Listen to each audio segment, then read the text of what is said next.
Hello, everyone. This is David, and tonight's movie is King Kong vs. Godzilla.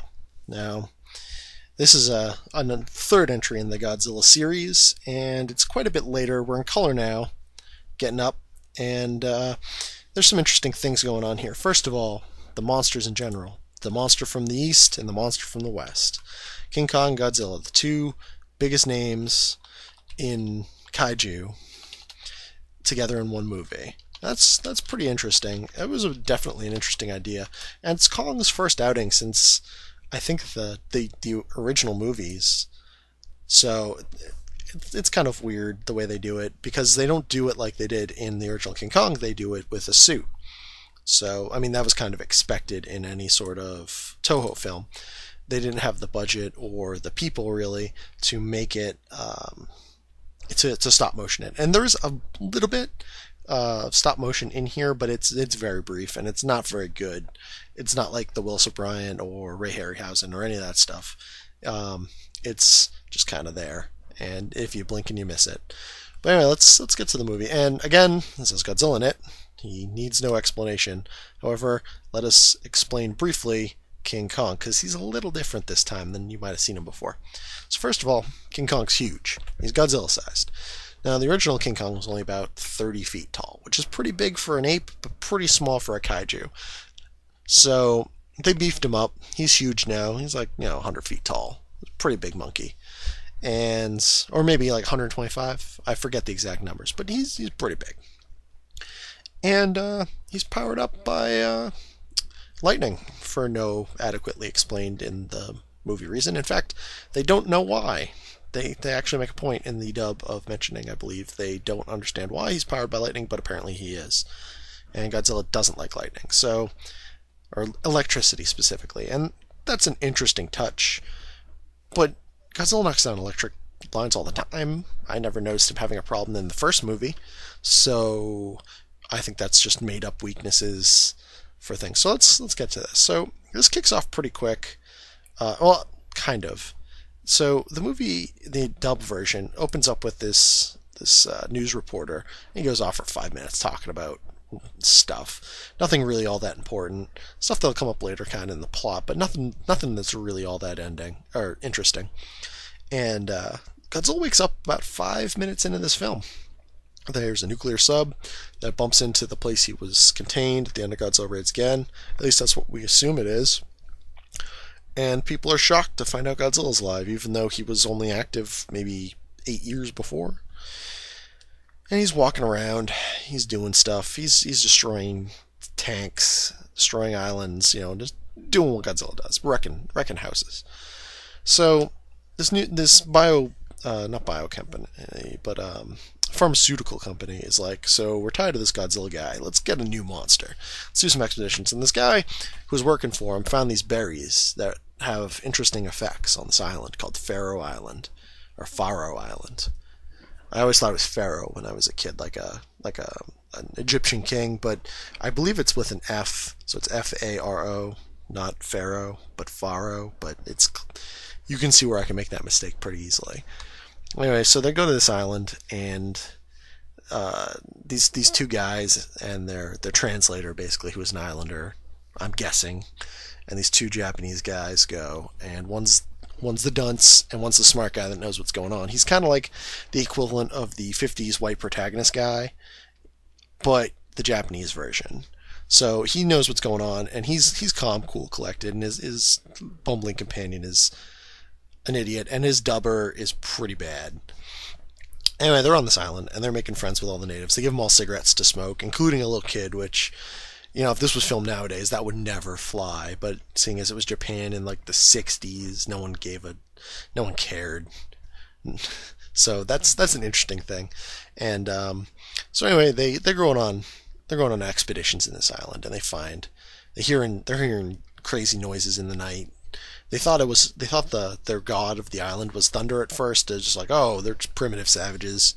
They don't know what thunder is. And then there's this crazy roar that happens, and they're like, oh, well, shit, I guess there is a monster.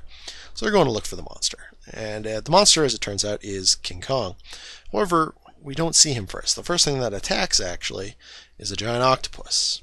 and King Kong attacks this hut where they keep this red juice that King Kong likes to drink, and they suspect it's the same juice that the the pharmacist guy found earlier. He found these red berries that have interesting properties, and so this octopus comes to eat it. I'm assuming he does this every once in a while. That's why he's so big.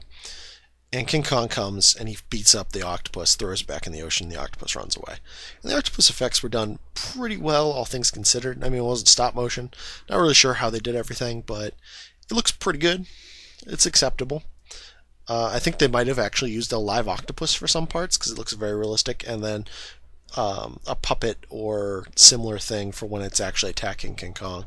You can kind of tell the difference. It looks way more lifelike when it's just kind of cruising around on its own. And so that's pretty interesting. And then they do this chant. He drinks the juice after he chases away the octopus. King Kong does, and all the natives do a chant, and he falls asleep. And the Japanese men decide, well, we're taking this guy back. So I don't know how they don't show how they get him onto this raft that they have, but they have this raft and it's wired to explode. Meanwhile, King Kong's causing all sorts of shit, and there's like this plot where the explorer, the competent explorer, is brother to this woman who this other character who's this inventor is the fiance or boyfriend of, and that's how they're connected together. And there's this little like thing going on between them, and she thinks that her boyfriend died in this plane crash, or might be alive, more accurately. And there's a plane crash that he was supposed to be on, and they think that he could be there. And they're like, well, she's like, I'm going to go find out. So she goes to Hokkaido, and then immediately, like, it goes, this woman comes in and goes, hey, your boyfriend's plane crashed. Plane crashed. You got to go check it out. In Hokkaido, and she's like, I'm off, and she runs off, and then immediately crash cuts to this guy saying, don't go to Hokkaido, Godzilla's going there right now, basically. So it cuts, and like there's this train going on, and well, before that there's some other stuff in between, but then the boyfriend comes back. He's like, oh yeah, I missed my plane, and now I'm back, and everything's fine, and the friend is like freaked out because she sent her to Hokkaido and he's alive. And Godzilla's attacking Hokkaido now, so he goes out there. He goes to rescue her. I don't know the timetable between those two things happening. I don't know Japan's layout very well, but I'm pretty sure Hokkaido's a northern island on Japan. Or well, not on Japan, but part of it, like just north of it. But again, I don't know the layout, the topography, if you will, very well. Never been there myself, so. But I'm just like, okay, I'm guessing if you're living in Tokyo and to get to Hokkaido, it would take you a little bit, but sure. So he goes off, and what ends up happening is she's on this train. Godzilla attacks the train. He messes it all up. Everyone's running away.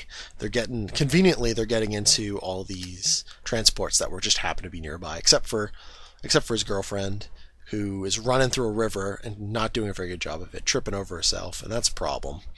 And he pulls her out, and they get in a Jeep, and they pull into some, like, foliage, and they hide. And Godzilla walks past, because he doesn't give a fuck.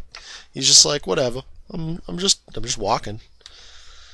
So, it's at this point that the army's like, we gotta stop Godzilla. So they do what they do in every Godzilla movie, and they throw everything they have at him. They throw him in a pit, light him on fire, they drop bombs on him, they do everything. Nothing seems to be working.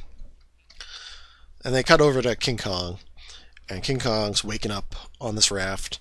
The boss who sent the guys out shows up, and he doesn't know what he's doing. He's a dumbass, and he's messing around. There's his detonators like leaning on it, and they're like, "Oh, don't lean on that. That's a detonator. It'll blow up King Kong." And you know it won't, but because like he's a kaiju and explosions don't hurt kaiju, that never works. So the Japanese military is like, we already got Godzilla running around. We don't need another monster running around. This is a problem. We can't have this. So they basically say, if you let King Kong in here, we're gonna arrest you and send you packing because 2 monsters is too much. So long story short, Kong wakes up. They try to blow up the thing. It doesn't work. Kong escapes, heads to Japan, and they decide. In the American version, they cut back to that reporter guy, the American reporter, and they're like, so apparently King Kong and Godzilla are natural rivals, and they're gonna fight each other because no reason, because they want to fight each other. They're apes and dinosaurs apparently just can't stand each other, and they're intrinsically, it's like Highlander rules. Now is the time of the quickening or the gathering, and when all the kaiju will fight.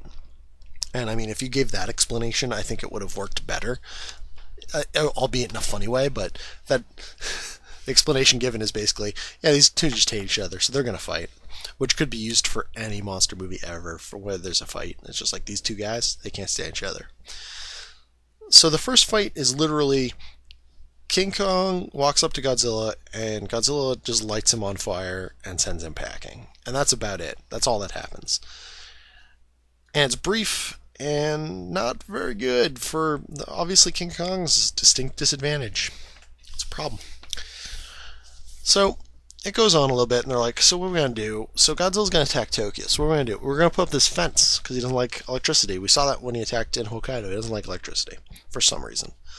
So they put up this like wall of like electric wires all around Tokyo, and it's supposed to keep out Godzilla. And for what it's worth, it does. Godzilla touches it, decides, I'm gonna go fuck off. I'm gonna go, I don't know, be anywhere else. But then, from the other side of the arena, if you will, King Kong comes in, and he just starts laying waste to everything. And they're like, okay, this is a problem. How can we deal with Kong? Well, conveniently, they know how to deal with Kong, because the people from that expedition have a tape of the chant that is used to put him to sleep. And basically what they do is he kidnaps a girl, specifically the fiance of one of the main characters, and they runs off with her, like King Kong is like to do, or want to do. And they knock him out. They do the song, puts him into a trance, and I believe they use ether or something. They might use the soma is what they call the berry juice, but I don't know if they actually use soma or if they just use knockout gas, basically, and knock them out.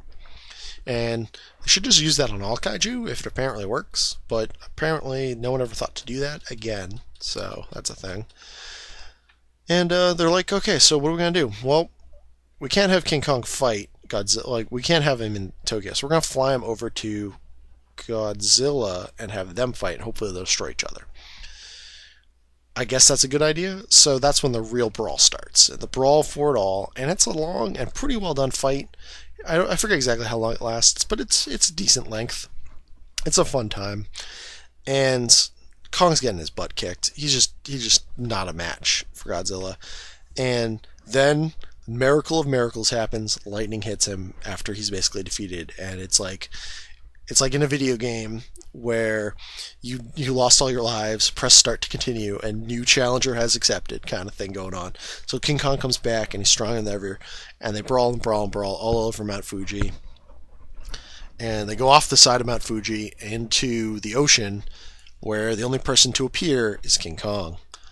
Now, this does not mean that Godzilla lost. It just means that apparently, like all monster movies, it's a draw. And because Godzilla does come back, but King Kong has like his own series he does a spin-off. But yeah, so that's this movie. It's pretty good. I have fond memories of this from childhood. It's a fun romp, if nothing else. The Americanized parts are boring, kind of out of place, kind of take you out of things. They don't really fit in. I'm not sure. I haven't seen the actual Japanese version, so I don't know what goes in place of that. But it's not bad. It's a pretty enjoyable, like, Saturday afternoon romp. This one's definitely good for the kids. You see King Kong, Godzilla fighting. There's nothing. It's not too scary. Nothing too outlandish. No gore. No one. You don't really see anyone getting killed or eaten or anything like that. So that's good. It's a nice GPG movie. Kids will like it. Adults, it's not as gritty as some of the other movies. It's definitely getting more campy at this point. But it's still a lot of fun. If you like Kaiju Smashing Cities, I definitely recommend this one. It's got two of the biggest names in monster movies together in one film. And it delivers. It's pretty good. So, alright folks, good night.